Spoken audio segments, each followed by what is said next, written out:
Alrighty, this will be fun. What is going on, everybody? It's your boy Cool Titanium 68. We're actually out here at Corinth Park in Corinth, Texas. So if y'all don't know where Corinth is, this is the city just southeast of Denton. So as you're on 35, if you're coming down 35 east from Denton, Corinth is the city a little bit farther down from Denton before you hit the Louisville Lake. Because from there, then you've got Lake Dallas, Highland Village, and then Louisville, which will lead you right up to Sam Rayburn and State Highway 121. This one should be a pretty easy course today, but yeah, let's get it rolling.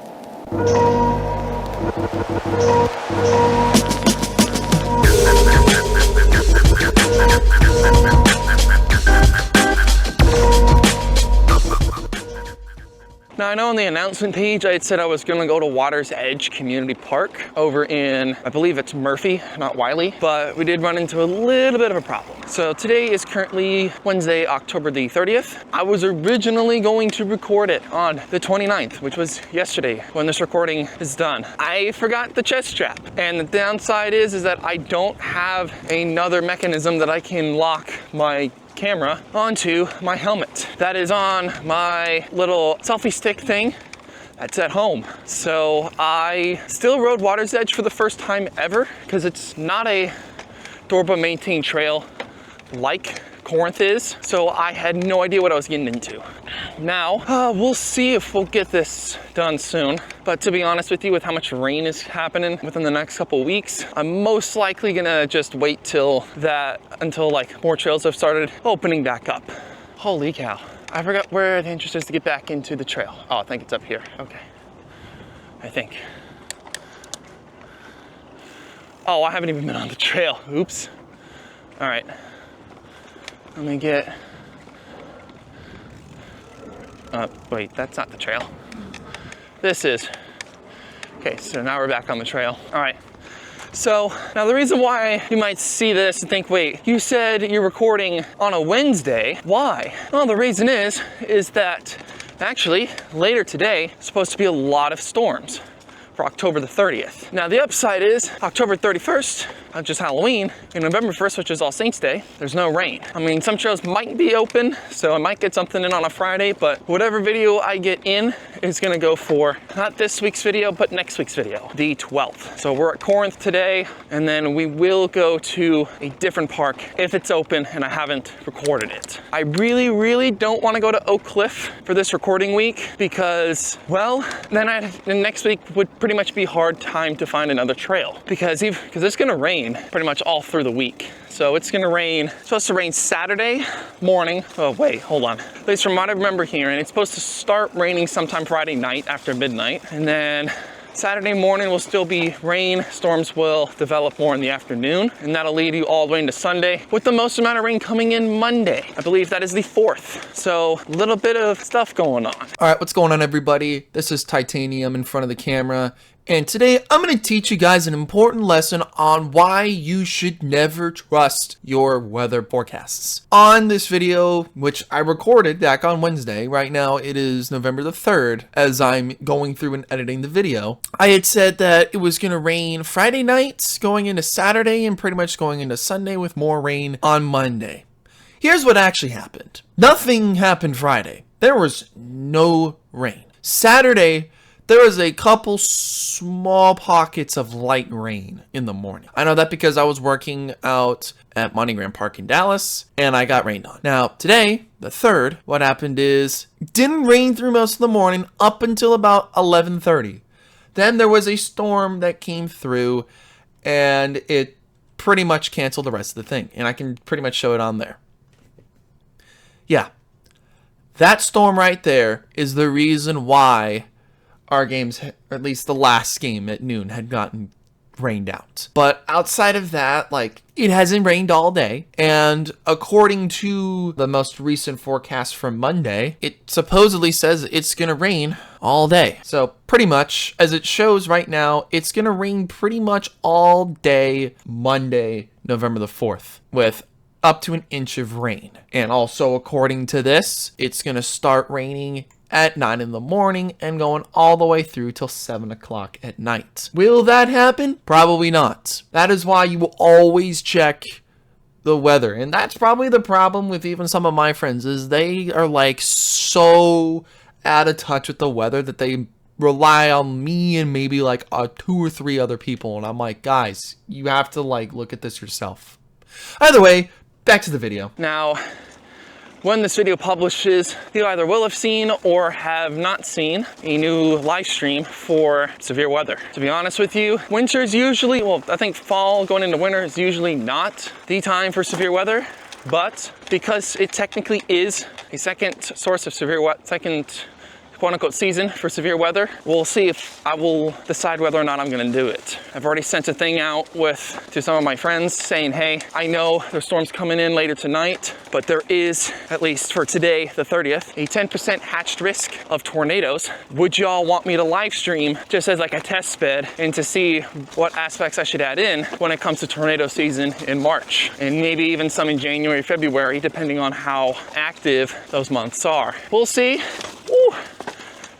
A little bit slippery today, but this is also the first time I've been here without using DHR2s as tires. So, live stream or not, there will be a couple times that I might try out doing some live streams and then slowly adding in different aspects in kind of preparation for March through June, which is when tornado season is officially.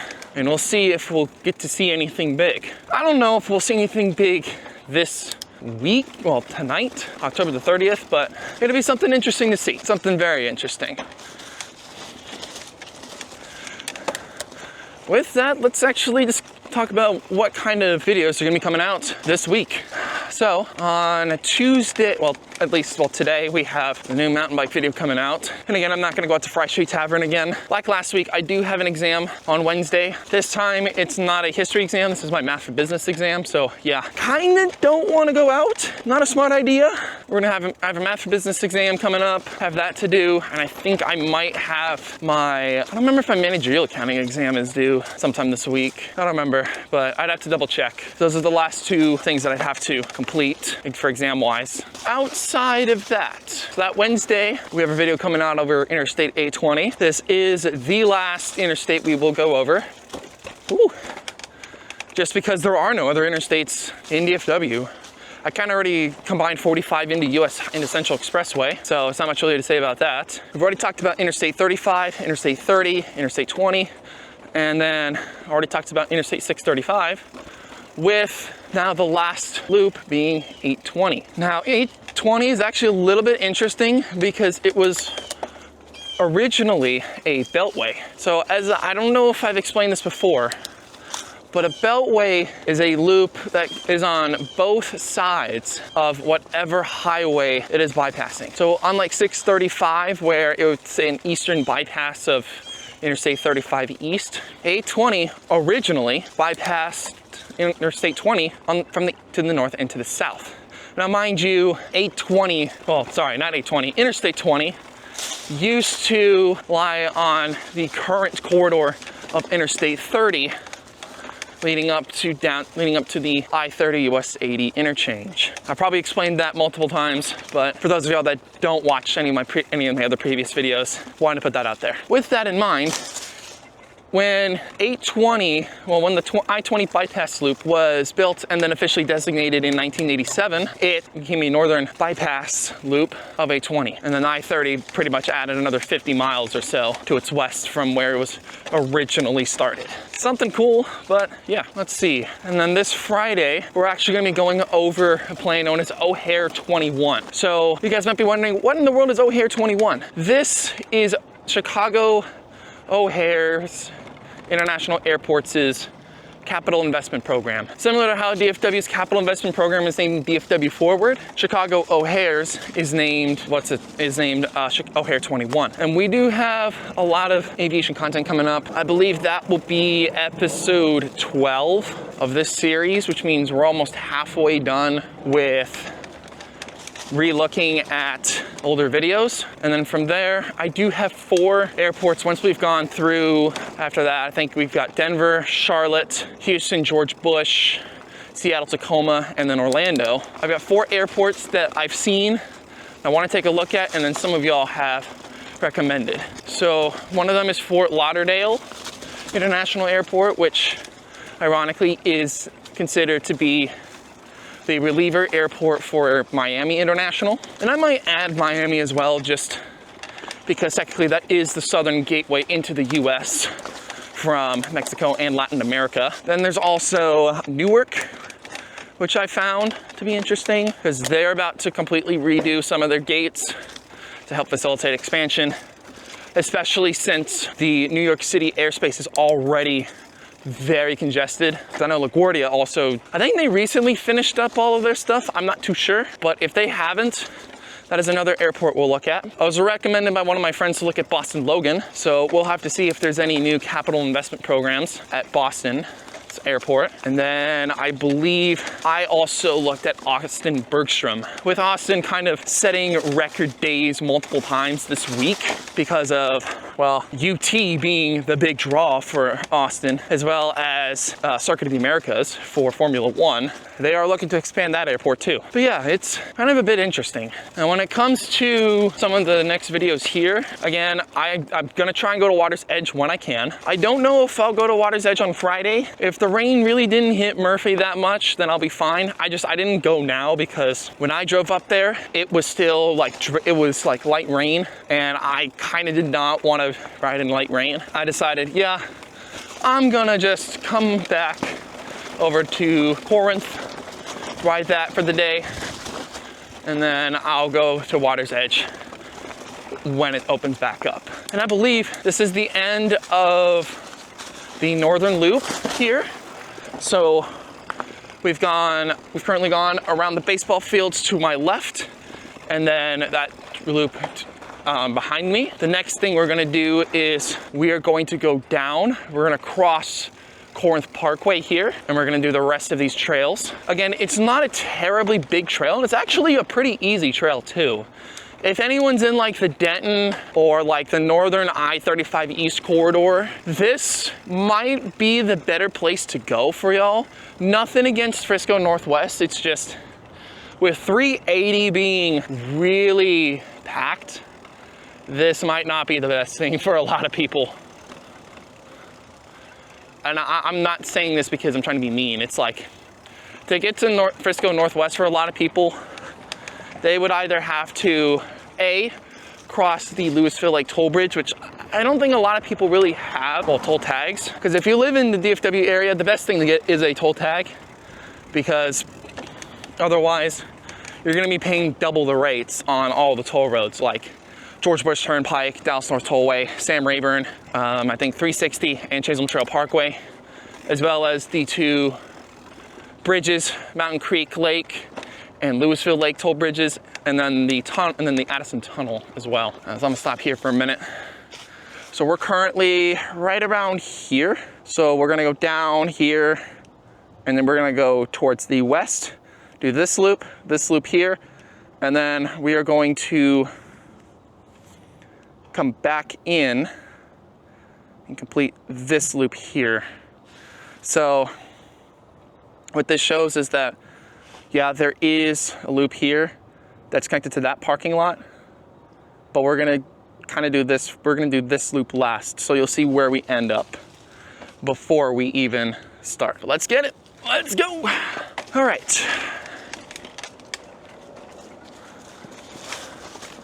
There we go. Again, this is a very, very easy trail. This is all labeled green. It's just colored blue to make it a little bit easier to read. But this is a completely blue trail. There's nothing to it. Well, sorry, this is a completely green trail, not blue. It's not hard. Very easy trail. If you guys want to really learn how to mountain bike at the beginning, this. And then people in the Denton area, the Denton Mountain Bike Trail is a very good recommendation. And then Frisco Northwest, I would also recommend if you want to try and work on some speed and other skills too. All right, I think, where's the part that we start to go north? We'll go back. I think this is the part where we start to go back north. Yep. So then we curve back up north. then we go back north for a while, then we go south, and then from there we go west, and we'll do all those loops. And they're all pretty decent loops compared to, well, some of the others. I don't know. Again, there's not much really to Corinth. One reason why I'm trying to get this over and done with is because I kind of do like this trail. Number one, it is one of the few trails that starts to open up really early. And you'll see why when we get down and move west. The creek is not really connected to anything. It's not like the ones, like the last one we went to at Katy Jackson, where that's right next to White Rock Creek, which feeds directly into White Rock Lake, and that directly feeds into the Trinity. It's not like some of the other ones that we will go to, like Sister Grove, which sits right on the floodplain for Lake Lavon, Rowlett Creek, which sits on the floodplain, sits right on the floodplain of Rowlett Creek, which feeds into Ray Hubbard, and then Harry Moss, which actually sits on the floodplain for White Rock Creek, just farther down from where Katy Jackson is. Okay, so it looks like, can't really see it from here. Ah, yeah. So over on my left, and I'm actually move over here because this is the actual right of way to stay to the right. But behind these trees, on the left, not this one, but I'll stop right here. So behind these set of trees here is a creek. It's a little bit deeper down, so it's not terribly bad. And it looks like you're watering their soccer fields here. I don't work up here. I believe this is a different assigner, and some of the higher competitive leagues like ECNL do not play up in Corinth. I think girls, they play at Oak Grove, which is at the same park where Horseshoe Trail is. They also play at Railroad, and then they play at Dallas Texans Soccer Complex, which both of those are like right next to each other. But Dallas Texans is farther inwards on the floodplain for the Trinity River, just after Louisville Lake. So that, I don't really like that park. And then what's the name of it? Railroad, it's not a great park to really play at in general. I used to know someone that worked at Railroad, and he said that the groundskeeper there didn't really know how to seed a soccer field properly. So I'm kind of just like, ugh. You got great softball and baseball fields, but these soccer fields are hard as rocks, and they're not good playing surfaces either. Like, I remember last fall, I was working only at Railroad in Dallas Texans. Nothing bad with it, just the assigner that used to do girls ECNL would assign like 3 to 4 weeks out. So I would be like, okay, well, I know what I'm doing. That's cool. Versus versus the current assigner I work with Boys Classic League, where she assigns stuff out the Tuesday or Wednesday before that weekend. And that's honestly what most assigners do. They'll assign out like earlier in the week, not a couple weeks in advance. And I believe that might be why he got threatened to leave girls ECNL, because otherwise the Greater Louis Area Soccer Association would have terminated ECNL's contract to play at both Railroad and Dallas Texans. So that is the downside for me. And with a lot of my friends, to a lot of my friends, is I don't actually know my full schedule till like the Wednesday of that weekend. I'd be very lucky to know by that Tuesday. Like yesterday, the 29th, when I recorded this video. Hold on. Oh, there we go. Oh, that was not great, but okay.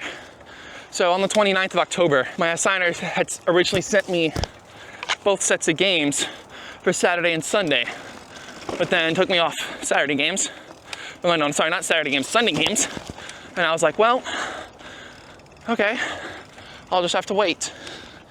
And oh, looks like I don't actually know what this grass area is, but they're trying to water it down. I don't know if this is gonna be more soccer fields or if this is like a cricket ground. I don't know, but like you can kind of see the water's edge right here. This is kind of the border of these fields. That's all the soccer fields. I believe that might be for Denton, but I'm not too sure. I honestly don't care. I don't want to do rec leagues. I've done that for years before I started doing Boys Classic League and ECNL. Well, I think Boys Classic League for the past 6 years and ECNL last fall. So I only want to do competitive youth games because the play quality is so much better and they pay better too. They don't pay as good as something like MLS Next in Texas 2, which actually they have the highest pay compared to like Boys Classic League and ECNL. But will we get a pay raise? Honestly, I don't think so. With MLS Next being like the top league in the US, yeah, you kind of want to have the best refs in the area doing those games. Like me, and I will say, it's like, there are some things that I'll be like, no, I'm not that good at. As a soccer ref, I'm a very good soccer ref. That I can attribute to, and I can confirm. I've had, like, whenever I'm doing Junior Classic League, which is U9 and U10 age groups, I remember a couple weeks ago, a kid was, like, had basically shoved a player in the back, and I went up to him and I said, hey, come here for a minute. I told him, I said, you need to be careful with how you use your arms. You can have them touching his back, but don't use it, but don't shove with your hands. You can use it, like you can put your hand at his back to kind of show him, hey, I'm here, and then just like keep him within distance so that you can, then when he makes a mistake, you can just get the ball from there. That's one thing I learned when I started playing, and that's one thing that kid learned. I taught him. He went to his dad afterwards, told him what I said, and his dad actually came up to me later at the end of the game, and he said, hey, I want to thank you for reffing this game. And so I said, you taught my son something that normally nobody teaches. And I'm like, well, you guys are 9 and 10-year-olds. You guys should learn. I'm like, I used to play as well, so I would much rather have these kids learn, get better, so that eventually, if they decide if they want to play pro, you can go to MLS Next and Texas, well, now Texas Next, that's a different thing, and you can play for a team like that. But right now, just learn and you'll get there. Now, when it comes to something like Texas Next, I had said, hold on that, and I'm gonna explain why. So Texas 2 is technically the league below MLS Next. Why? Because Texas 2 is actually like what's the name of it? It's a beta test for leagues like that, where you've got like a higher level league for the state and a lower level league for the state. I think the only other state in the US that has something like this is California, because Texas and California are the two biggest markets when it comes to soccer, especially North Texas. I mean, North Texas has been one of the best producers of soccer players. Recently, I don't know. I kind of am concerned about that. Like mid to late, like early to mid 2010s, we were the best. Like we had a lot of players that were making it onto the US men's national team and some players that had gotten traded over to Europe. And there are still some players that have made it to the US youth men's national team, like Nolan Norris, who currently I think plays for North Texas SC, but has a contract with FC Dallas, which you might think it's a little bit weird if you really think about it, because half of the teams in North Texas half the players in North Texas SC are contracted to North Texas, and the other half are contracted to FC Dallas. So it's like if you're not a senior player, you'll usually be a supplemental player, and you'll get put on North Texas for a year or two. Yeah, so we're on the very west side. It's Corinth Parkway right here. That's 35. And then look, there's a storage unit here. This train tracks here this is the Denton County Transit Authority trains, which I believe there's only one train that connects from Carrollton all the way up, and I think ends in downtown Denton. There's other stops, but that's the alignment for that train. Now we're gonna make it back eastward and head back to where I started, and then we'll go do the other loop. And then we'll end the trail, and yeah, that'll be it for this video. Oh man. Okay. Now, as of recording this video, this is gonna be an interesting weekend though, So as I've shown y'all before, as I've said before, it's supposed to rain tonight, which again, I'm still debating on whether or not I will make a live stream. I'm probably gonna take a look at it again once I'm done here. Because right now I had seen one of my friends said yes, do a live stream, but that was it. I don't know if any of my other friends are gonna say yes or no, but we'll see.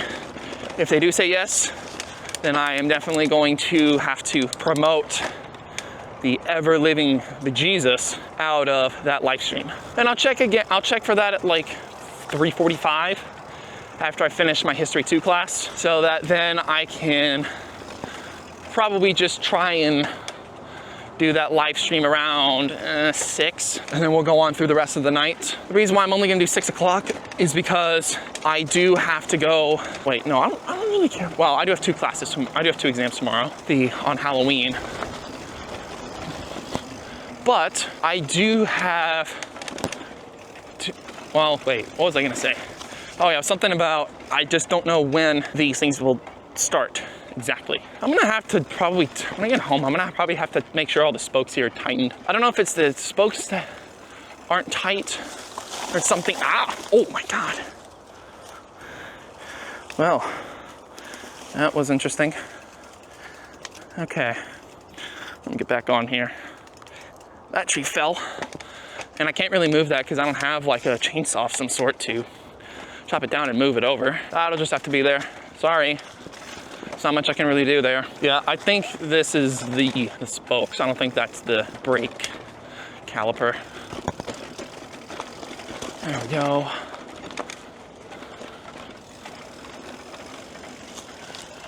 Ooh, I did not stop close enough. Should have stayed to the left here, but I didn't do it enough. There we go. Okay. And I have to be careful with how I get on and off, because I have managed to scrape my legs several, oh, wow. I was gonna go straight here. Nah, never mind. That's kind of sketchy, especially with the creek being right there. Just walk up here, and then you just go to the right in through here as a safer precaution. There we go. All right.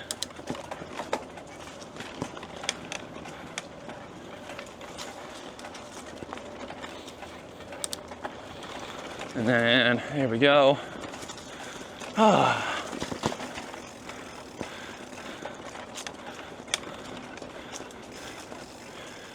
But yeah, I'd have to see what the weather pattern will be like tonight, because as of making this video, it is going to be, well, of course it's going to be wet, but it's not much of a severe risk here in North Texas, but there is a larger severe risk over in East Central Kansas. So think like Topeka and areas south of that. I don't know if it goes as far as Lawrence. I'd have to double check, but definitely Topeka. It doesn't go as far east as Kansas City for that 10% hatched risk. And honestly, I might get back home or back to school and I might see a larger risk. I don't know. Usually they'll update the day one, maybe like right around, I don't remember if it's 3, well actually they do update it at noon Central Standard Time, which it's almost 1 p.m. so it should be fine. I might be late to class today, but oh well, it's History 2. We're still learning stuff, but the stuff we learned today is not covered in the exam today. So we go this way. There we go.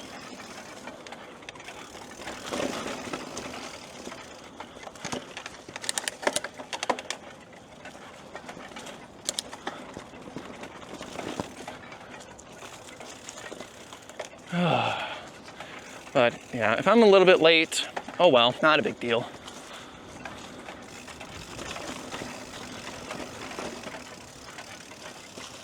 Might miss some stuff, but nothing terrible.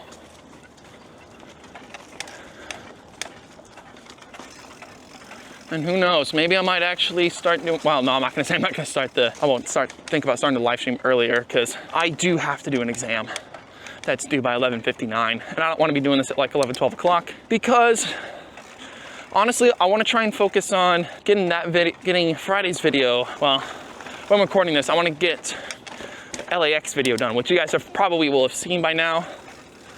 If not, go watch it. That's a really good video. We'll have to see how this goes. Yay! Nice.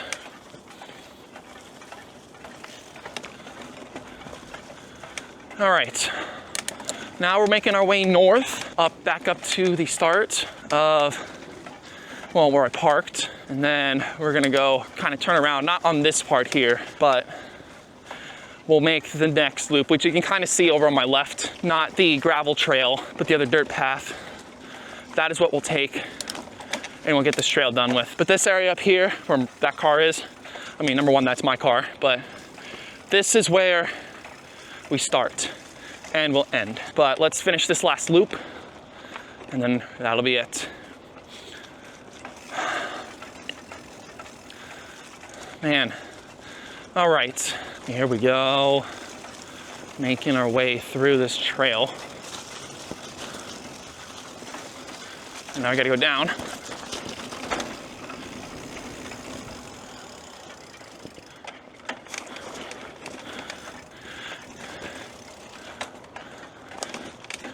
Ugh, come on, there we go, there we go. My foot kind of shifted, so got it back to where it should be. Now the fun thing is that my friend that I was riding with a couple weeks ago, well, wait, 3 weeks ago, so he just texted me that he bought brand new flats, similar to mine, but I don't think he spent that much money, because I believe I have the Crank Brothers Stamp 2s, which are $80. So I was like, yeah, okay, that's a lot. I'm like, yeah. It's a lot of money, especially since he has one of the Genesis Walmart bikes, which are like $200-300. So they're not the most expensive bikes, but there are cheaper ones. And honestly, a lot of the cheaper ones are gonna be ones that you'll find at like you'll find on like Facebook Marketplace from like 30 years ago. Yeah, I'm calling y'all out who have $20 bikes. If you have full suspensions, it's probably from the 90s or early 2000s, which nothing bad about it. It's just, you're missing out on a lot of modern features compared to what you guys are riding. There we go. Come on, push up. Very nice. There we go. And again, a lot of these trails are gonna be a lot of winding compared to like gravel trails, which is just a lot of straight track. It's the reason why I have a pretty, well, fat tire when compared to what something like a Walmart bike has. Let's go. And we turn to the left. That is not thunder, that is an airplane.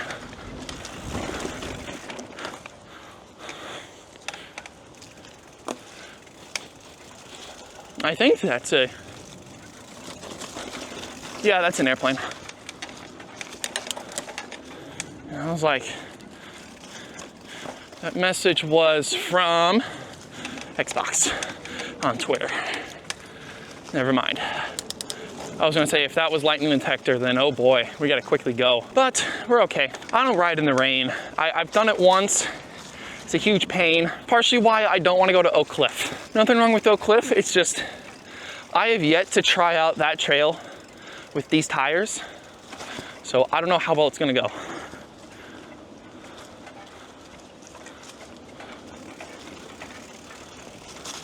All right, here we go. Oh, that was close. That was pretty good.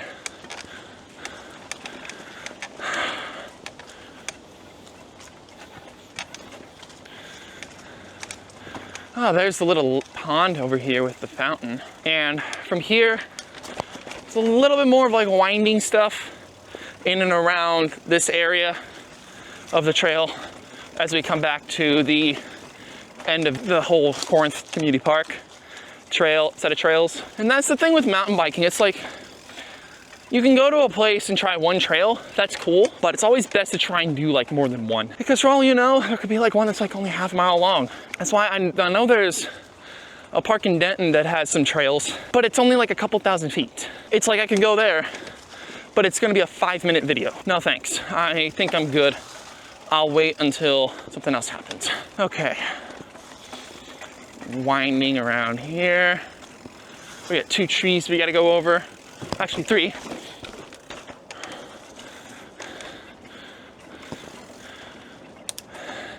And again, when going over stuff like that, you can do either one of 2 things. You can either jump the trail, or you can jump the tree, or you can do what I did. You can roll over, but when your front tire, like you can roll over it, but it's a lot of body movement and body positioning with your bike. Because when I come up, I mean, I gotta pull the front wheel up so that I don't pop the tire. Because if I pop the tire, that's another $100 that I have to spend on a mountain bike tire.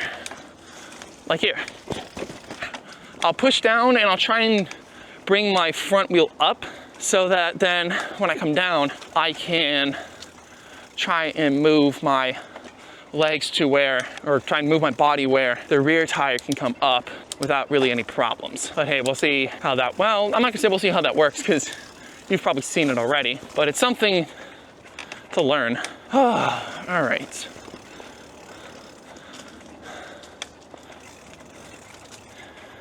Okay, let's see.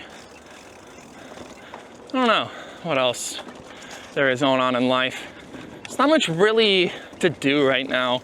I mean, with the rain coming in, this is technically, I think, the last weekend of soccer for the year, especially when it comes to season games. I'm not gonna say this is the end of the fall season because for everyone that ended about 2 weeks ago, but this is the end of the spring season for now for some of the older kids. Because next month, the older kids will be doing will start high school. So 15s through 19s, they will start high school in December. That's why we stop in like early November, is for them to do that. And then between that and March, and then I think they start back up in like mid-March, if I'm not mistaken.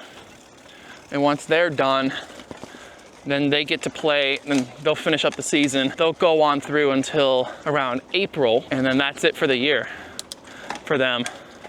U19s, those will be their last sets of games, unless if they decide to do tournaments through like May and June. Otherwise, they're all done. July 1st is technically the new soccer year, so once July 1st hits, anyone that was in the other 19s, they don't play any youth games anymore. They technically go into the adult leagues if they decide to do that, or go play with their college, whether it's intramurals or whether it's their club, the UNT club team, or if they have like an actual college team, like an NCAA college team, they'll play that. But it all depends on what they want to do. For all we know, I think most of them are just done. Because I remember talking to one of the U19 teams, one of the keepers for the U19 squads, because his dad is board of directors, so he's usually out on the golf carts helping around with check-in and making sure there's no problems going on.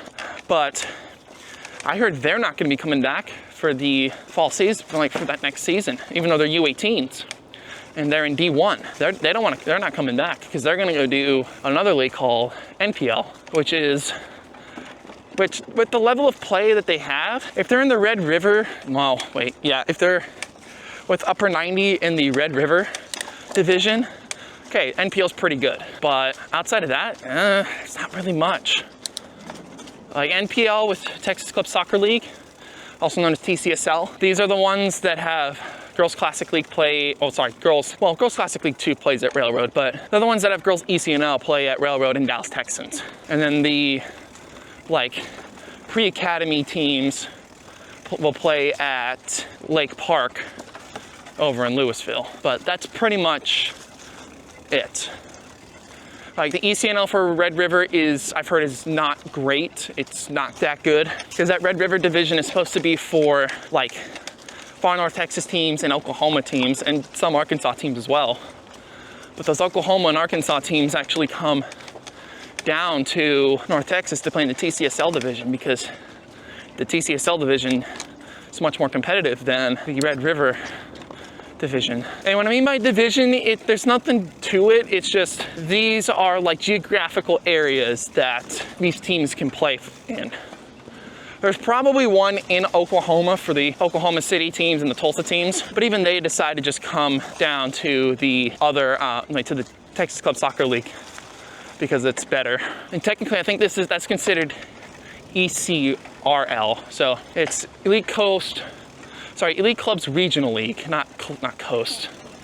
So ECNL stands for Elite Clubs National League. And I know they had a tournament down here at Toyota Soccer Complex back in February of 2024. So we'll have to see if they'll be back here in February of 2025 for the next, I don't want to say this. Yeah, hopefully they'll have another ECNL tournament down here as well, because a lot of college scouts will come and watch them play as well and recruit kids out of ECNL to play for their college.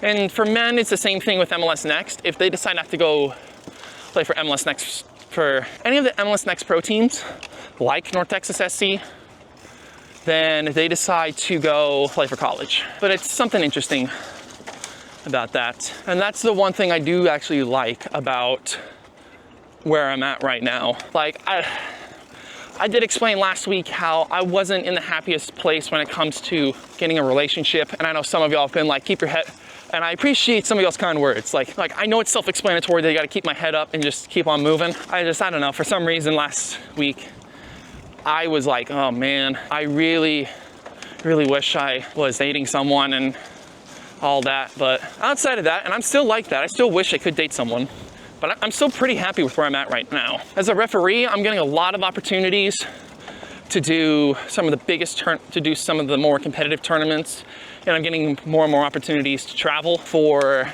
work. Like, I know in December, I was actually invited to come work the MLS Next Flex tournament in California. But the problem with that is during finals week. So I cannot just up and decide to not go to school and go to a soccer tournament in California, which, by the way, Empire Polo Club is the same grounds that that Coachella and Stagecoach perform at. So still pretty cool, but like, that's a 4-hour drive from LA. I don't have a car. Well, I mean, I do have a car, but I don't want to drive that far. Because if I wanted to go do that tournament, that is a 2-day drive. Minimum, that is a minimum 2-day drive, because it is very windy. You have to go through cities like Phoenix, which get backed up. Same with Tucson. And then I don't even know, well, I mean, you don't have to go through LA, but getting to Indio, California, I don't know if I'm gonna have to take Vegas down, or if Vegas doesn't even connect to that. I don't even know.